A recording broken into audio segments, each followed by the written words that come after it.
if you want to know where the king lives, we're going to go. Well, you really don't think of yourself as the king. You're more like a leader of loving beings. Well, this is a leader of loving beings. That's what I would like to have been. Well, you are. Yes, I am. You know, your conversation, you came up in my conversation twice this week, and it was all about uniting species and being a representative of everything and everyone in the world. And that's what made me think, hey, yes, it's been a couple of years. Let's talk to the sage of our age. Oh, yeah. My old friend Jim Loomis. You're a wonderful guy. Well, this is some room. Yeah. So here are my writings, and here are all these big, thick books that I have found myself in my whole lifetime. Starting with the Loomis family in America, which is the most complete genealogy in America. I started with that. Had my grandfather in it, my father in it. Wow. And then they discontinued printing them. But Loomis family was significant and had their own book. That's pretty amazing. Yeah. So then when I won the Maui Writers Contest in '94, Who's Who in America came to see me, and they wanted me to get into their book, which I did in '94, and then in 2000 they came to see what I was doing at this time, and do I have any new way to represent the countries of the world greeting the new millennium, the thousand years, and I did have that, and I went through. It started in France and came to England, and it came to America, of trying to show how the countries of the world are going to meet the new millennium. And did they have others, and did they come up with a way they were going to greet the new millennium that met your taste? They came up with 3 different exams that people presented in September 1999, and I won all the contests, and so they wanted me to be the final thing, going around the world. How do all these countries greet the new millennium? And so I had a really beautiful plan, and we had the ship, and we had underwater IMAX photographer, and we had a band, Lost at Last, and it was all set up.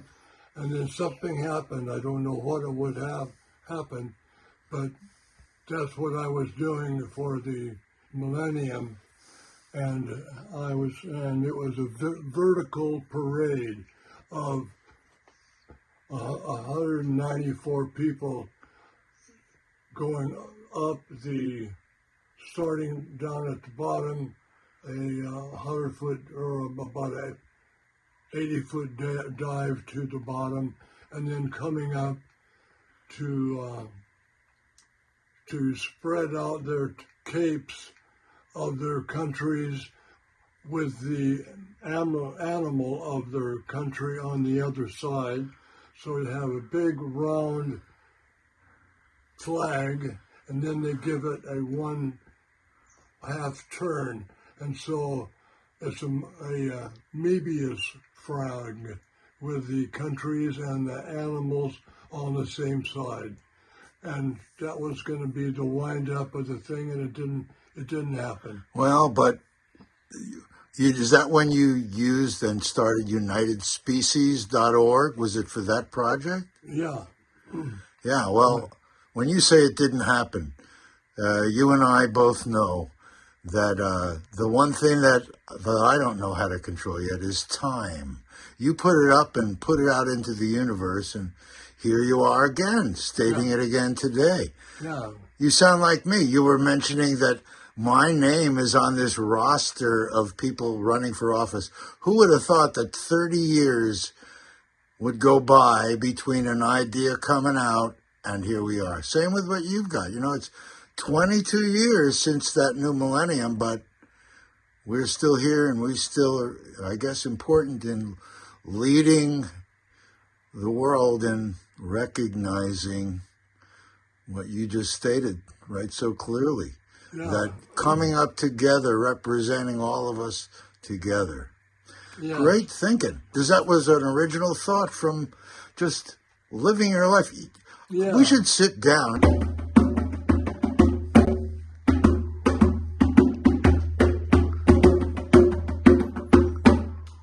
Look at this green. Yeah. Is this beautiful? Let me do this because we're just sort of in the middle of it. Let's look at that camera and do an opening. One sec. Watch this. Okay. Aloha, everyone. I'm Jason Schwartz, your host, and we are here at the Neutral Zone with one of the sages of our ages. This is Jim Loomis, and if I were to say Dr. Jim Loomis, you'd say, no, I'm not a doctor. If I say professor, you'd say, no, I'm not a professor. But I can tell you that over the years, many people have followed your wisdom, Jim. Some of the audience may know you, but I'm going to try to ask for a quick wrap-up. Let me see. I'm going to start and let you jump in and take it. You came here numbers of years ago. What year did you get here? So, in '69, I flew over to the university on the Big Island, and offered to teach computing and artificial intelligence. I just come from a grant. The first global artificial intelligence think tank had been formed involving the three big M's, Milan, Moscow, and Michigan. And I got a full scholarship to there. And I was tasked with writing a program so that a robot would understand it. Where were you that kind of thing came into your world? How did you happen to get that invitation? What were you doing before? I had gotten my master's in mathematics at the University of California, Long Beach State, and I taught there with Buckminster Fuller, right. And he was talking about the cosmic cost of gasoline being $1 million a gallon in terms of pressure, temperature, and time. That's what it would take to create something like what we had discovered in Pennsylvania by drilling a hole into the ground. This wealth came out, and we're running on that wealth now, and now it's bitten us pretty good on the CO2 side. And so I was tasked with teaching a robot what the meaning of meaning was. And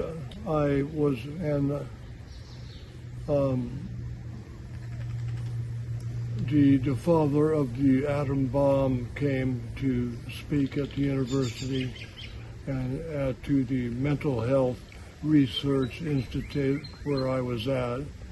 And they had also been inviting sculptors and painters and all the artists from around the world to come take acid and see what they thought of that. So this was 1969. Yeah, that was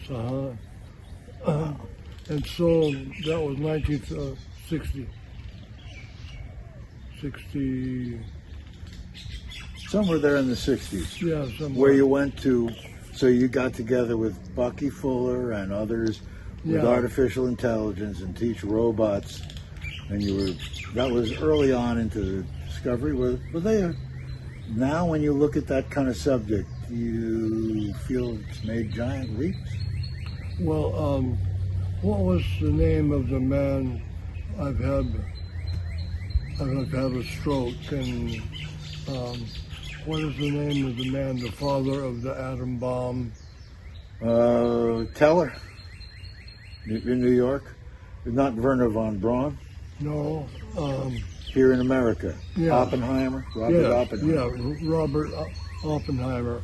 I went to one of his lectures, and I had been studying way beyond the books that we were required to study, and I asked him a question, and there were about 80 people in line, and he said, "I'm glad you asked me that question."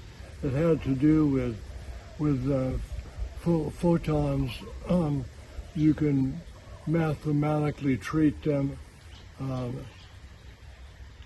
had positrons. You can mathematically treat them as electrons moving backwards in time. And I asked him, is there a place that you can go to that is backwards in time? And he said, I'm glad you asked me that question, because I've been thinking about it for years. And so everybody came and surrounded him. And I haven't seen that one. If I could see that one, I'd like. Going back in time, we hear about it in theoretical, but I haven't seen it in actual. Yeah. Nor have I seen the other one. Have you seen anyone go ahead in time? Yeah. And record it? I don't know. Yeah, so I don't know that that's solved yet, but I'm always interested in what I would tell Einstein if I were to meet him now. How much science has progressed since his time. In 55, I was hoping to go back and hitchhike and meet him and go out on the little lake around Princeton, where he was, and Institute of Advanced Study, and that just always held me in awe that we are able to understand the very, very small of an atom, like for every little neurons or the particles in the atom. Not even that. Just the. I'm sorry. That's all right. Anyway, there's about 10 to the 10th atoms per nerve cell going into the brain, and I was thinking that 10 to the 10th might just be what has happened over the evolution over these billions of years before life came along and so forth. So life since you were studying that, I'm just sort of roping that in. So from there, before you came here, you were studying all kinds of, I want to say, high-minded science, and you had won an award, right, as a outstanding teacher in Culver City. Were you in high school or college? Yes, at the high school. There is a student from 65 that is here right now that just came over from Denmark, and I had been her favorite teacher. Have you met her yet? Yeah. She called me to get your numbers. Oh. She had seen you and I on a video and called me. Oh, so I'm perfect. glad we got you together. Yeah. You were her favorite teacher, and I can understand why.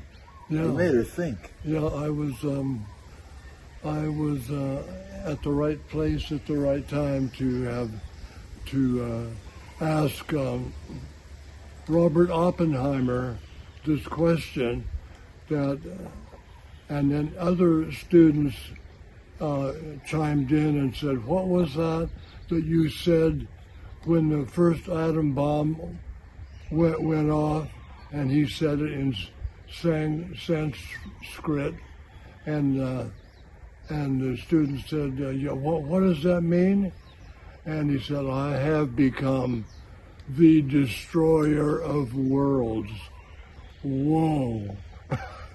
And I looked at him and the sorrow on his face, and I dropped out of my PhD and came back to my family and the opportunity to serve the world and stop the killing of whales and so you flipped your whole life plan. I flipped it. Yeah. And whales. Now, the other part of you that I remember was you were a great sportsman, and you were, we call it rowing? Is that what we call it?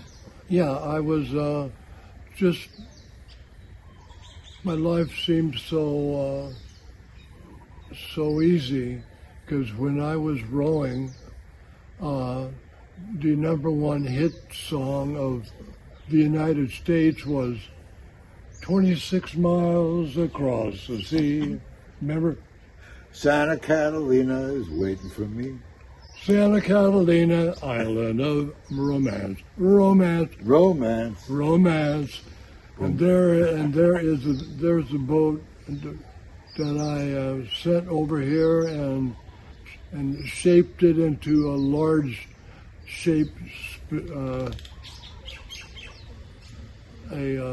large shaped schooner, and that's called Romance. If you, at some point, you can put the camera on that. The boat that we now call Romance. Yeah. So the owner of the island was Wrigley. It still is, and he made the chewing gum frame, and then also he owned the Chicago Cubs, and they came to Catalina Island every year and they practiced there, and so I was selected as a diver, and all I had to do was present them on Fridays. They were Catholics with fish or abalone. And so you rode over to Catalina? I mean, you got known somehow to this group as a great athlete here and someone who could dive? Yes, yeah. Wow. The dolphins would come through the bay every day, and I had moved down to Emerald Bay, and about 12 of them would come through, and so I would dive with them, and the seals were there too, and so at one time, the last United States sponsored spearfishing contest was held there, because it was wiping out the old timers on all the reefs that they went to.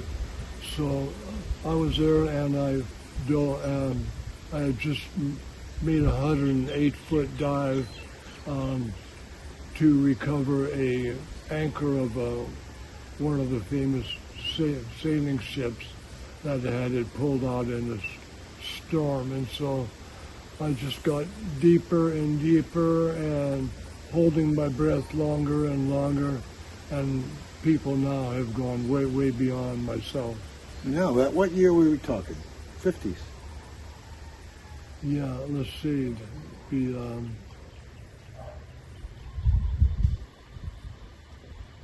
probably 50, I think 55 and 6, around in there. I was a 4 or 5-year-old young man, dreaming about guys like you. Yeah. What are you going to do with your life? That's the question. So there you are. Yeah. You were a diver and rowing in Catalina and teaching at school. Yeah. You went to a conference. It blew your mind what you heard, and you said, I'm unplugging. Yeah, yeah. And so you picked up, and how'd you pick? Where'd you come? You came out here to Hawaii? I went back to my family in Long Beach, where I graduated, and began teaching at the university there, and that's where I met Diana. Oh no, well we had met years before. We were in choir together when I was the senior class president of Wilson High. She was in the choir, and she came out with a girls quartet that blew my mind. And I was into SPEB Squaw, the Society for the Encouragement and Preservation of Barbershop Quartet Singing in America.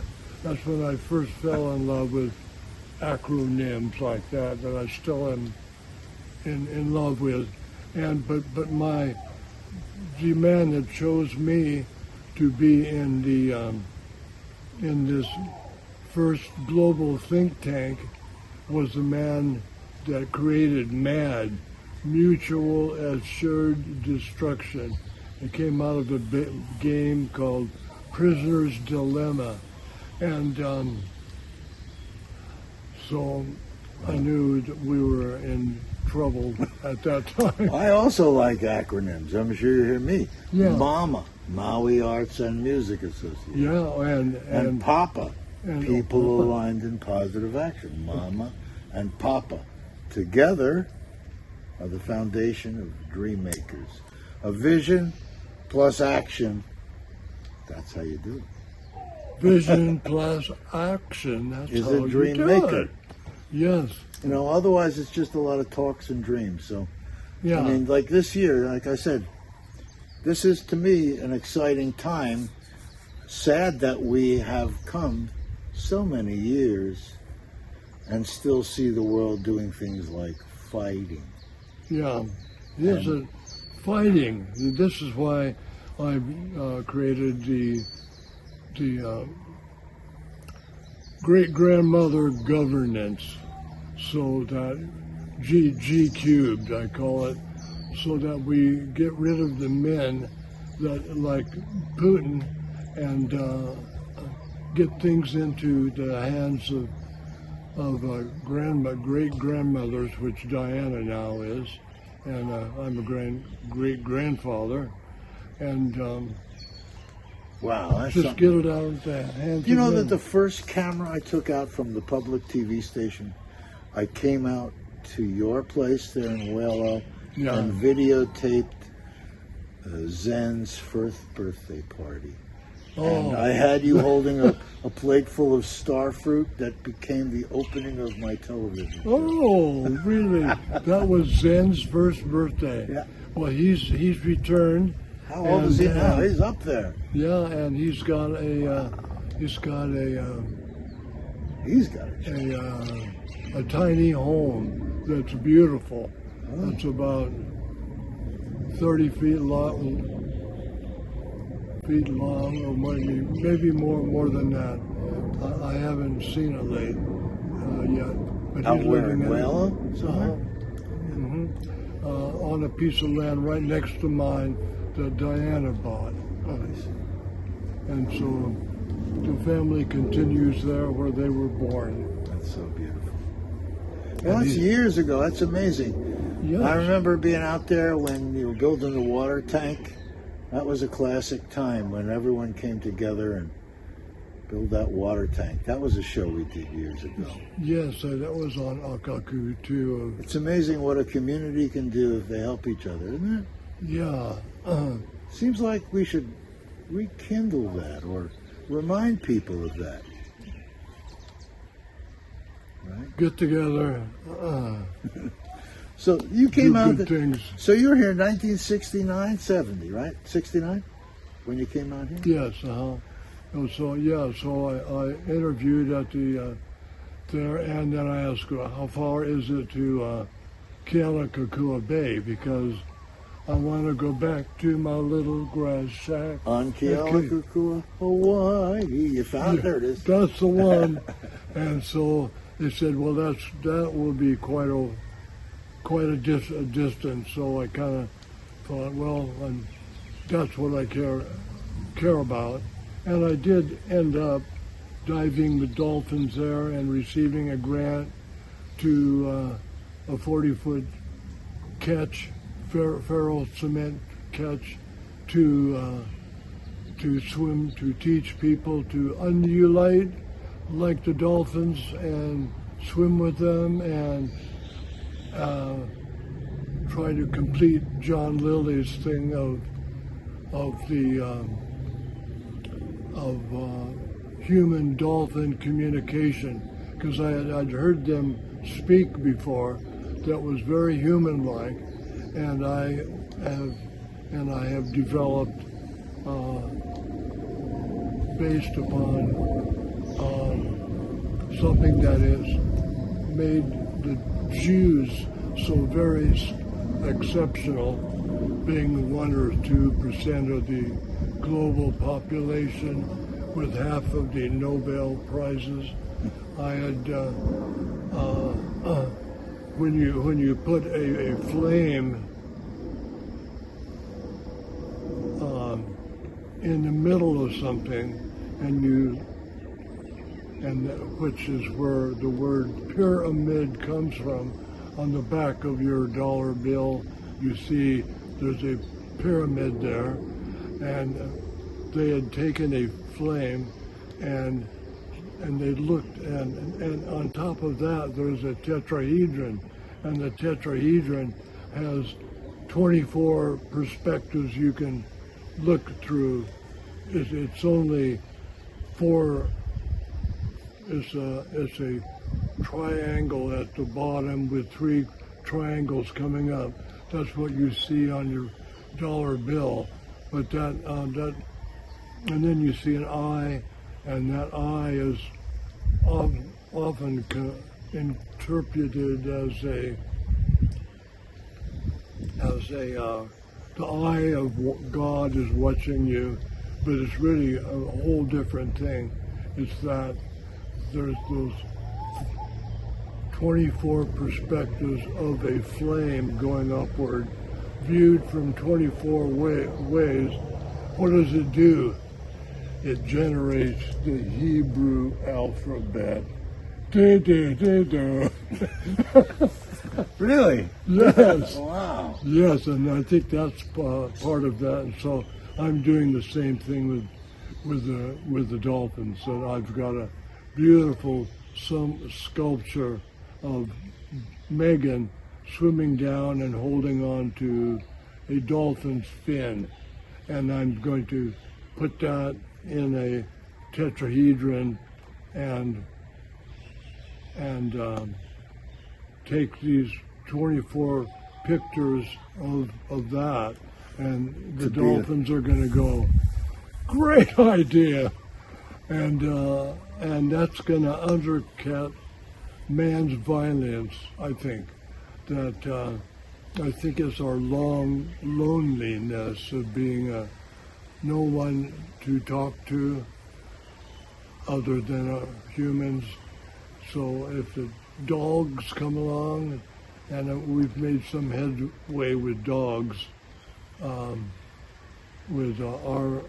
dog got into some chocolate mushrooms, and he doesn't sound like any other dog you've ever heard before. He's trying to talk to us. Anyway, it seems like sounds like I'm really into dope or no, when I think chemicals. of it, I'm not. Yeah. I'm not. I'm always so happy from when I used them at all a long time ago. I was always happy to get back to my mind. Just wow, it's still active, still working. Still working. Do you think that we have a chance to get out of our present predicaments? Yes. Great answer. And I don't know what it is, but Yep. but I can sure see the worst, and I'm hoping for the best, and hope. I'm kind of relying on hope, but there's a poem I read lately about hope that kind of emphasizes that hope doesn't really cost anything to have it. It's, let's see, how does that one start?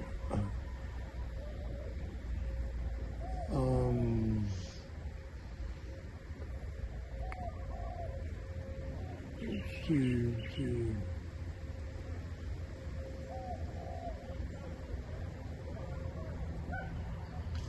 Hope is a feathered thing that perches in your soul, that sings its tune without the words and never stops at all. I've heard it in the fiercest gales and on the strangest seas, yet never in intensity it asked a crumb of me.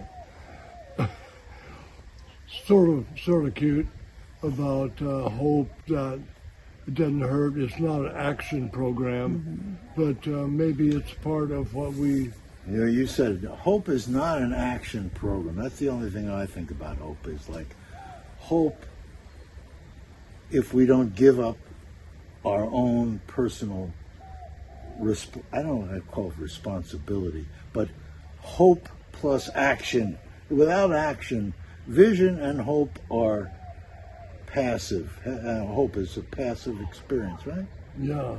But how do you change things in the physical world? You got to take action, I think. It's interesting. When you were with the Dolphins, did your communication involve telepathic communication, were you thinking? Or was it more a sound? I was wondering. You were talking earlier about that. Well, I think that they speak in holograms to one another. That when they're not speaking a language as much as having shot a picture to one another, and that's what they're looking at. So that's maybe where we can, that's where we can kind of catch the picture, right? Because maybe something like that. Because how do species communicate? And the fact that you were talking earlier about, expanding from just communicating with humans, and we could do it with dogs a little bit, and we're doing it with things, but what is that? It's a different realm. That's a great concept. But it involves, to me, that's more of it's a different area energetically. I don't even know why I'm bringing that up. Except whenever I talk to you, I always find myself drifting off into high science. I'm thinking about what are the possibilities, Yeah, what are the possibilities? Yeah, so we got 10 to the 23rd small that you learn about in any beginning chemistry class, and then we've got 13.7 billion years large, looking out at the universe. And so I'm really proud of the mind of man that such a thing has developed, and this consciousness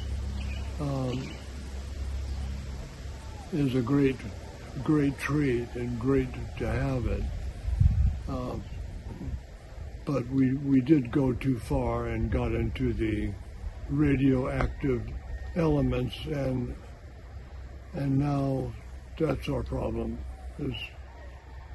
That could do us in for the next billion years.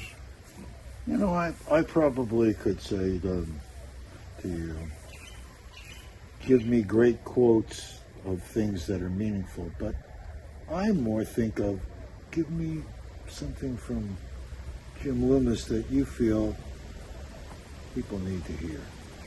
I mean, I'm sure you have more than one, but a couple would be fun. You're whenever you quote someone else, I know you've been putting these things together. Yeah. Sipping on them like wine, coming up with your own unique perspective. Yes, I lie in bed. Diana has provided me with a real retirement that I don't have to do anything. I do about 12 things every day to pick up the sticks and pick up the fruit and get the mail and so forth. So I remain pretty active, but it gives me a lot of time to just lying in my bed looking at the ceiling and watching how the ideas combine and just being in love with my mind. And I think that kind of thing can happen if you get into science where it isn't anybody's opinion, it's nature responding the same way to everybody that asks the same question. Very remarkable. I'm gonna give you an example of what I'm looking for. Okay. Out there we have all these people. You don't see them, but they're right through that little spot right there. Oh, there's one of them now. Oh. So we have a world and it's doing its thing, you know, politics and all the rest of that aside.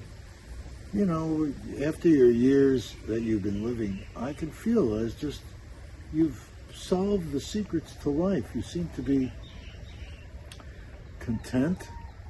You have time to give thought to what the universe is offering you.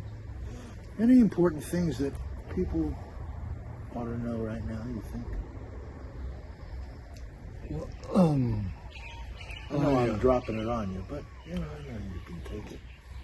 Well, I hope I haven't changed the subject, but we have this astronomy institute on Maui that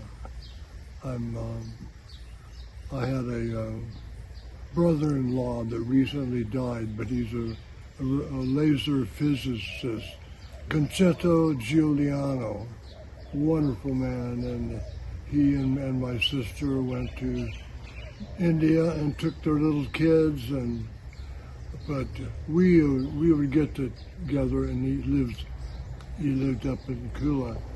We would get together and go over your saying about mom. I've got a mom in my life there too. When I started my master's in mathematics, there was a little poem in the front of the book of the advanced calculus text, and written by a guy, Terence R. Wright, and I'd like to get more of his poetry. But he wrote a little poem called Paradox, and it starts, not truth nor certainty.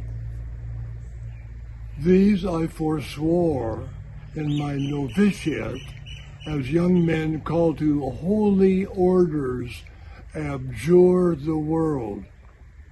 If then this only I assert, and my successes are but pretty chains linking twin doubts, for it is vain to ask if what I postulate be justified, or what I prove possess the stamp of fact. Yet bridges stand, and men no longer crawl in 2 dimensions, and such triumphs stem in no small measure from the power of this game of mathematics, played with the thrice attenuated shades of things, has over their originals. How frail the wand, yet how profound the spell. And Connie and I would get together every year and figure out anything changed here, and we came up with Same thing. Mind over matter. That's what mathematics is about, and that's our MOM. That's my mom. Mind over matter. Yeah. That's great. Yeah. Any regrets? You've had a few, but few to mention. Yeah, I'm things are coming to my way how to change regrets into blessings, and a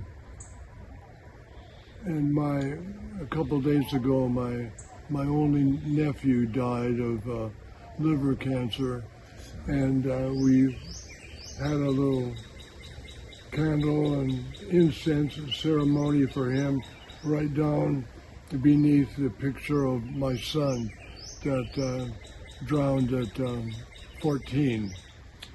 And he had dropped out of school in third grade, said that he's going to choose his life, and he's going to go back to school in the 9th grade.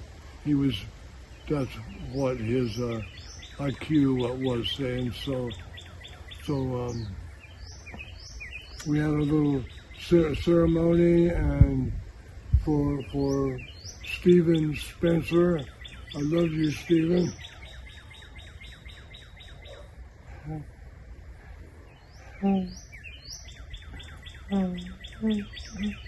Well.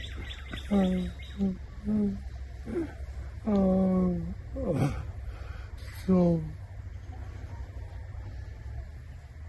it's there was another little poem that just came to me about births of children.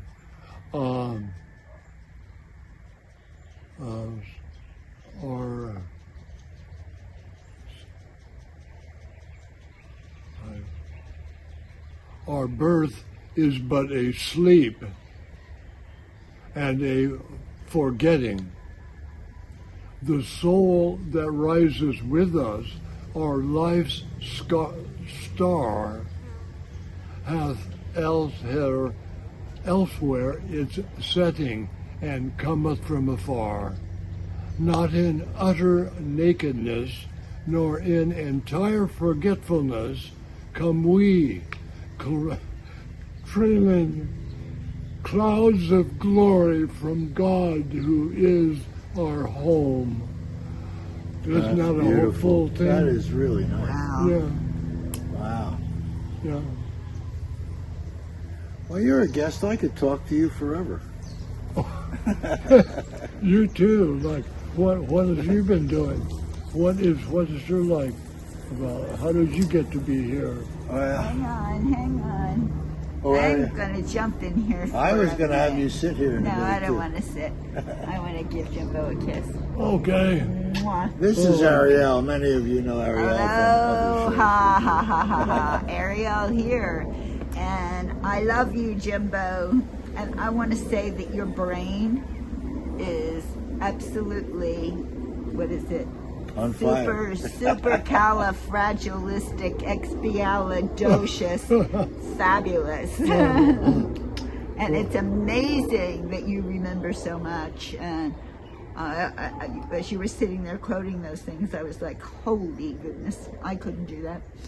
So. Oh, I took a IQ test, and I was pretty high, but I'm sure. But I was exactly 50% in memory. And that's what gave me the incentive to memorize 8 hours of poetry. Wow, you really did it. You're so can do it. Anyway, I just wanted to say I remember I've died with you, I've played with you, and Starheart and Lily, and we all had such good times so many years ago, huh? Didn't we? We did. Yeah. And, I was reminding Jason today that we did a show with you years ago on your land, where we showed your tree house and all that. We got to pull that up. Yeah, the Bodhi okay, tree. So I just wanted to say hi to everybody and tell you I love him. Oh. Love him too. Okay. Okay, bye. Ciao. Ciao. Thank you, Ariel. Welcome. See, we always have guests on our show. That was great. One of the breedies of the world, Ariel Pearson. Thank you, Ariel. Aloha, mahalo. I just know that the world, since I saw you last, things keep going with me. Why did I decide to run for politics this year, run for a seat? You probably know. It's like talk, like I said earlier, talk is just talk. These visions and all this talk take some action. And if I don't put it out to the world now, when am I going to wait till I'm 81 or 91? Do you know that when they opened the Cultural Center and they had it available to be booked, the first New Year's Eve and New Year's Day, I booked. I paid for to be there to put out this vision that I've had. And I got a call from Pundi. You know, the Pundi Yokauchi. Who's now a statue down there because they so appreciate him. But he called me and I told him my vision, and he said, "Good idea." And I thought that it would then happen. Then he had a stroke. He was my local champion, and so I sort of became the Rodney Dangerfield of this island because I was sort of ahead of them in concepts, but no one was listening. They weren't taking it seriously. So I'm running now to put it out to the people. And, how are we going to save the world if we don't move our feet? What do they say? In 10 years, if we don't do this, that, and the other thing, the quality of life on this planet is changing. We need leaders, people that say, I'm going to step out there, just like you. You've been stepping out there and leading great minds and great people. People followed from the mainland to live here, to be in your domain because of what a beautiful, giving, loving, caring guy you are. And now, all these years later, I'm here all these years, I feel like I'm piggybacking on all the good that you've delivered, but it's time to deliver it out to these guys here. So I know that when I speak, Jim Loomis stands with me. And I know when I sing, We Are the World, no matter where I am, I always think of you. Oh, good. Because you used to be my encourager way back when We Are the World was, understood as a possibility. There's a choice we're making. We're saving our own lives. It's still a choice, isn't it? Mm-hmm. It's saving our own lives. It's true. We make a better day. Just you and me. Yeah, beautiful. Beautiful song. Yeah, so that I'm hoping that you are elected to council and that you bring that understanding with you, and we make this island, which is now food security, Hawaii, yes, gardens in our front yard like we have here, and but just smaller places you can get your gardens in, and you got the right idea. Yeah. You're a pleasure to be with, Jim. I hope that you'll consider being with me again here on our show. Oh, good. Yeah, sure. We will we'll keep talking the rest of our lives. Oh, I just made a little recording this morning. So beautiful. Would you like to hear it? Do you think? Sure. Okay.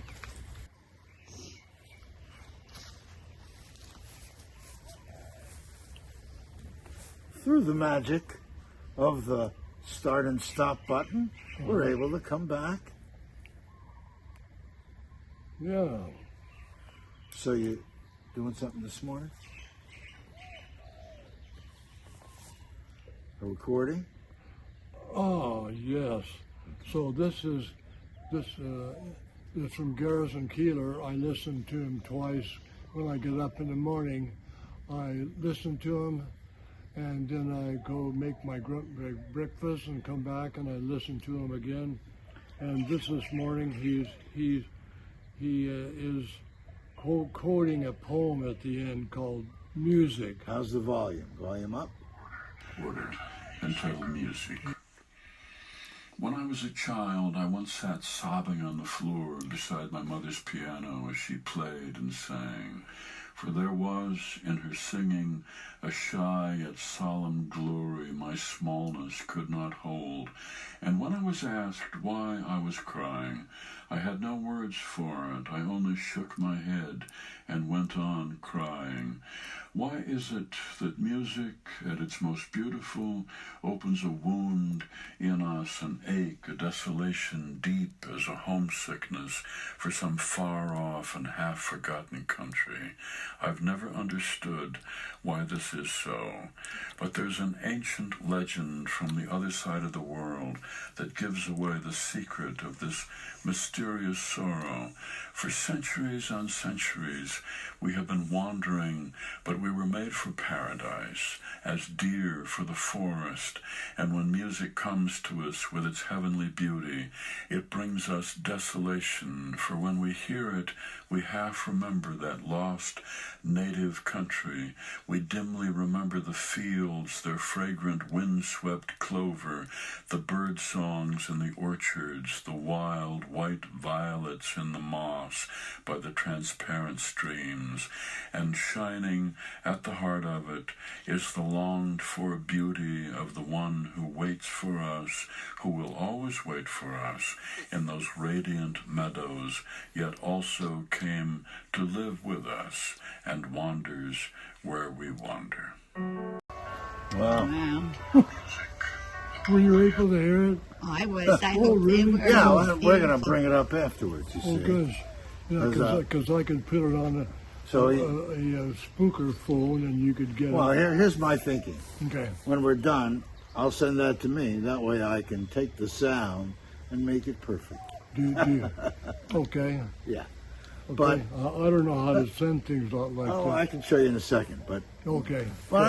we got a few minutes before we wrap up. I just know that every time I sit with you, the best and most exciting thing is that you listen in the moment. You're not prejudging or coming with an agenda, and that's how I like to speak to everybody when I speak to them on my show. You know, I'm like fresh, taking this moment and really digesting it and delivering from the communication that's right here. I always feel that. Yeah. Your presence, you're here, and your being, your aliveness is just great. Spontaneity, all those things that are at the heart of life. And you do it with such great style. I've seen you go through and deal with so many situations in your life and deal with them and share your sensitivity, but you still walk strong, and tall, and proud, and giving. You're a man for all seasons. Thank you, Jim Loomis. Yeah. A couple of months ago when what was the global population when I was born in 1935, and it said, I think 1.14 billion. And so we have, at this time, multiplied that by 7. So we're 7.89 billion now. Wow. And and that was the carrying capacity of the Earth. Was when I was born, it was. They said it was 1-point-something billion carrying capacity. Yeah. Well, they said 7 billion was carrying.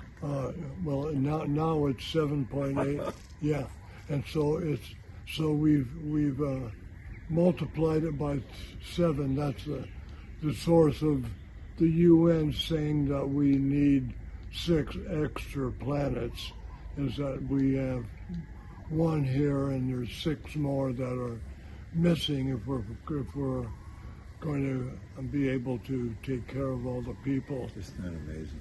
Yeah. 6 more. Got to go looking. Yeah, and there was a beautiful little cartoon in the maybe 2 Sundays ago. It shows a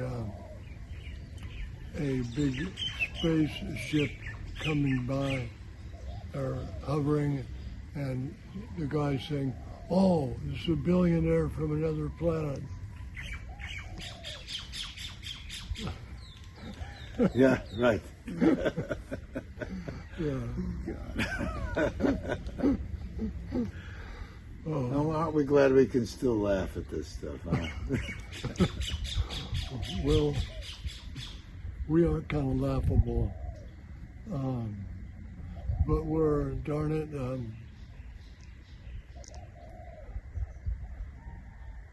I love us, but I wish we could be more like the women. So that's why I'm going with United Species and great-grandmother governance, as I think we got to get it into the hands of females as quickly as we can. And Putin is a good reminder of that. Mm-hmm. Well, Jim, thank you for being here with me today. Yes. Thank you guys for joining us here today, and we hope to see you again. Good. Aloha, everyone. Aloha. We are the world. Oh, Ariel was. We are the world. Yes. We are the children. We are the ones to make a brighter day. So let's start giving. There's a choice we're making. We're saving our own lives. It's true, we'll make a brighter day. Just you and me.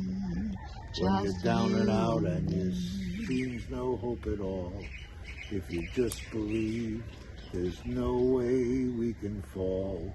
Well, just realize change can only come when we stand together as one. We are the world. We are the children. We are the ones to make a brighter day. So let's start giving. There's a choice we're making. We're saving our own lives. It's true, we make a brighter day. Just you and me. It's true, we make a brighter day. Just you and me. Thank you, Jim. Thank you for being here. Thank you, Ariel and Jason. Hello. They're calling you Jack in the paper. We'll let them do what they will. Okay.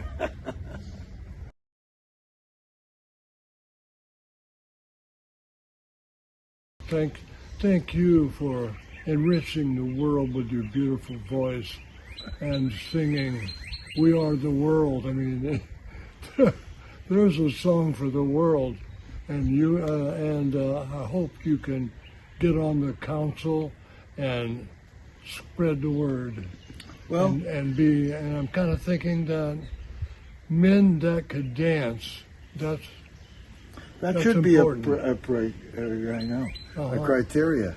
Yeah. To be able to be on council, you got to be able to dance. Yes, and men are the bane of our existence in their propensity to think of me, and create wars right now because of it, thinking that he's going to be doing better as a dictator than as a...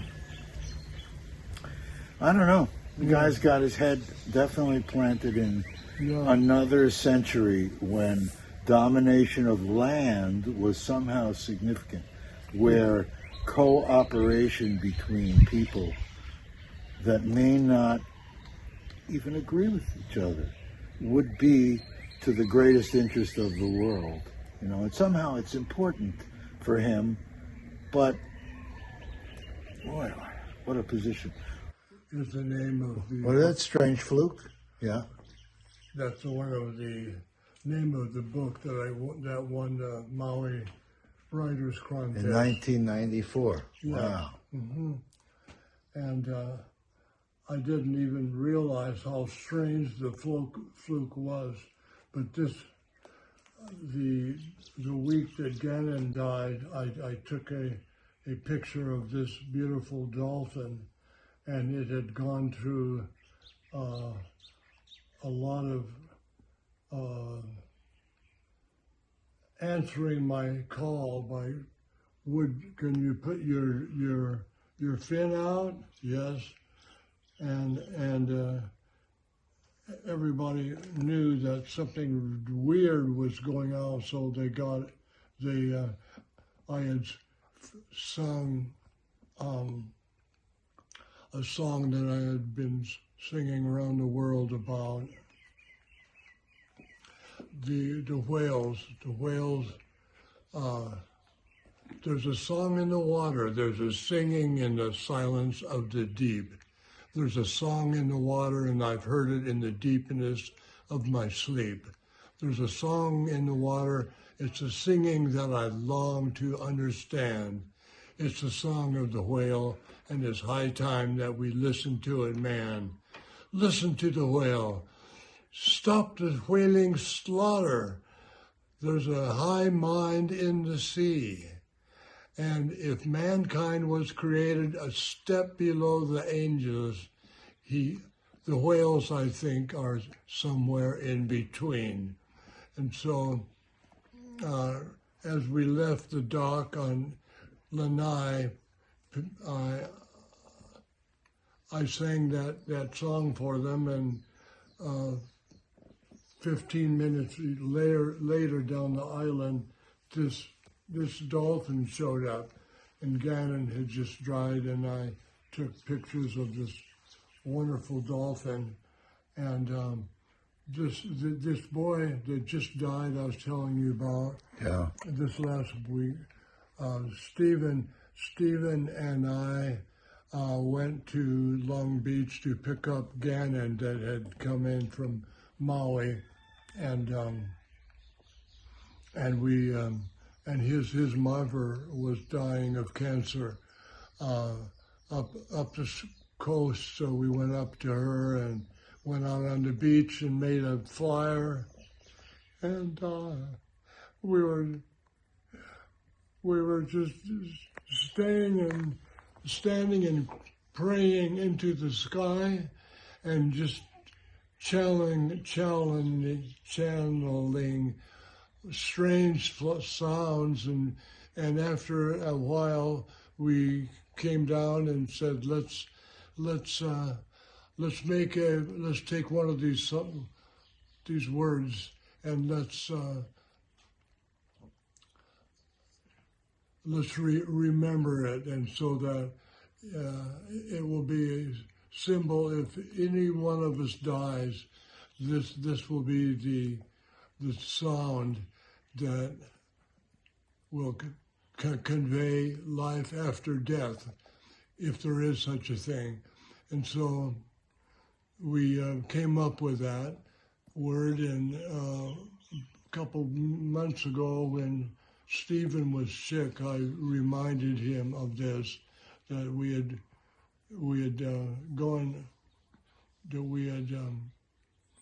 done that, and could he remember what that word was? And I wasn't able to. He wasn't on my list of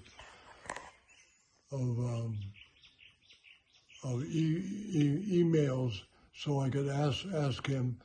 And so I thought, well, I'm gonna email his sister, but I'm gonna lay down for about 10 minutes or so, and then I'll email her, and I'll get his number, and we'll find out what was that word.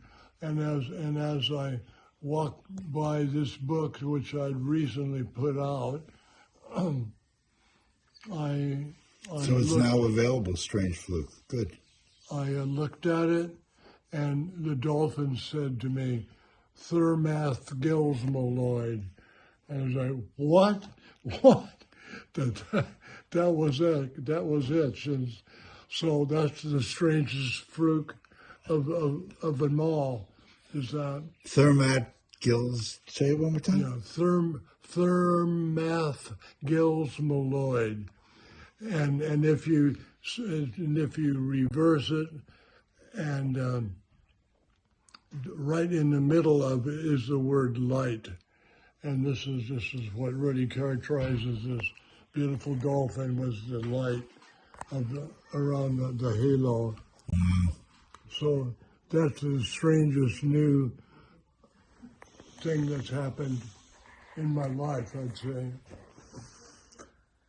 Well, so now Gannon's dead, and Stevie's dead, and I alone survived to tell this tale. Hello. Yeah. thank you for adding that. Yeah.